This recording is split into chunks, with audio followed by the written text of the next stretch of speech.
If you only had 2 years before everything gets weird, how would you live? Most people think AI will save us. But what if it actually ruins the basics first? Truth, work, dignity. Not AI by itself, but by how we use it.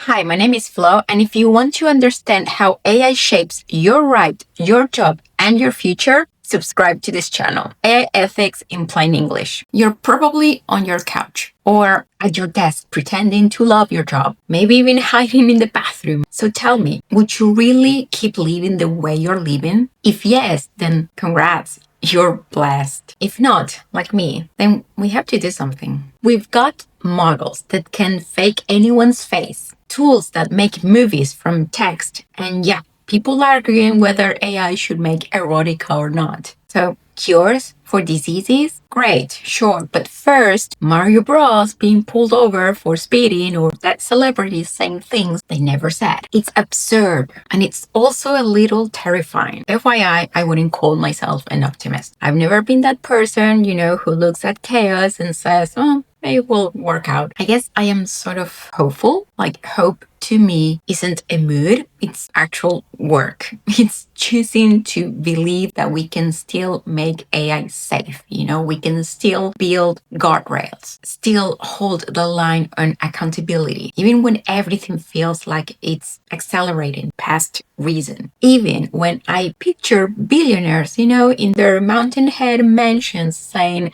yeah, this thing we're building, yeah, we're cooked. And then going on TV, acting like it's all fine. I still want to believe that we won't live in a George Orwell book. But if I'm honest, some days that belief wobbles. I'll be sitting on my desk, staring at my budget spreadsheet and thinking, what if this doesn't matter? What if in 2 years AI has rewritten the world in a way we can't even recognize? Why am I so worried about saving for the future when I don't even know what that future will look like? So yeah, some days I catch myself thinking, oh, take the trip, buy the good coffee beans, tell the people you love that you love them. Preferably someone who actually knows your name and they're not made of code. I picture myself selling everything and spending a year in Phuket. And then reasons shows up briefly and back to the budget spreadsheet. I am pretty nostalgic. I replay old moments in my head, like songs I can't stop humming. And yeah, I still feel regret sometimes, not as often now, but it's there. And when I catch myself thinking too much about the past, I try to remind myself it's kind of pointless. You can't change it. It's already done. So the more you go over it, the more you stay stuck in it. But then there's the other pool, the anxious one, telling me I should be getting ready for some future I can't even imagine. But lately, when everything shifts by the hour, worrying about the future feels almost silly. Not so much because it's hopeless, but because the truth is we never had control in the first place. And here's my dilemma. I love what AI can do for accessibility, health, boring admin. And then I hate what it can do to truth and trust and relationships. We keep talking about AI being aligned with human values, but half the time, I'm not even sure we are aligned with our own. We say we want truth and then we reward outrage. We say we value art and then flood the internet with AI slop.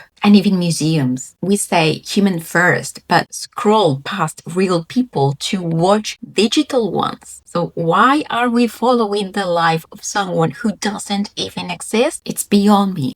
That's not a gorgeous woman living a privileged life. That's Rick whipping up some enticing images from his basement and making money from you.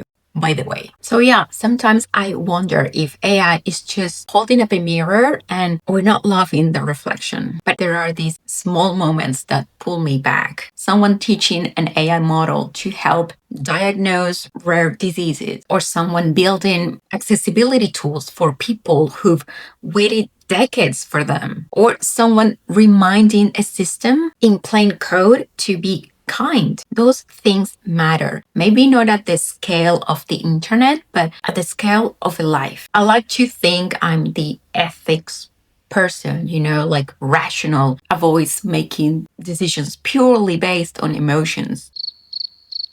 But every now and then, I stare at my bank account and think, why am I saving for a retirement that might look nothing like what I imagine? I'm not buying the things I want today, and I'm always thinking about the future. Why? And I'm not saying, oof, we're done. I'm saying the future is foggy, and fog makes our brains panic. So when the news feels heavy, I do this small thought experiment I call the 2-year test. So if the next 2 years bring everything we fear, job losses, fake replacing real, what choices would still make me proud? And the answers are never glamorous. Call my loved ones. I don't have parents or grandparents to call. So if you do, I think you're very lucky and you should call them instead of rolling your eyes when they're trying to reach out. Don't wait until you're all alone and regretting not having called back. Also, something like read real books. I stopped reading literature because I feel